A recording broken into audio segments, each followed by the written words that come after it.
ઉત્તર ચીનમાં આવેલા વાવાઝોડાએ તબાહી મચાવી છે।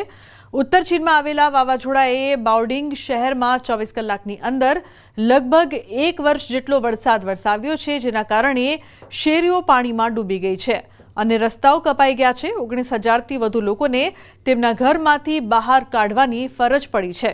તો શુક્રવાર વહેલી સવારથી 24 કલાકમાં પશ્ચિમ બાઓડિંગના અમુક વિસ્તારમાં 448.7 મિલીમીટર જેટલો વરસાદ પડ્યો હતો, જેના કારણે અચાનક પૂર આવ્યું હતું। કેટલાક ગામોમાં વીજળી ખોરવાઈ ગઈ હતી અને પુલો અને રસ્તાઓને નુકસાન પણ થયું હતું। તો રોડ રસ્તાઓએ જળ સમાધિ લીધી હોય તેવા દ્રશ્યો સર્જાયા છે। તો પાણીનો પ્રચંડ પ્રવાહ જાણે બધું જ તણાઈ લઈ જતો હોય તેવું જોવા મળી રહ્યું છે।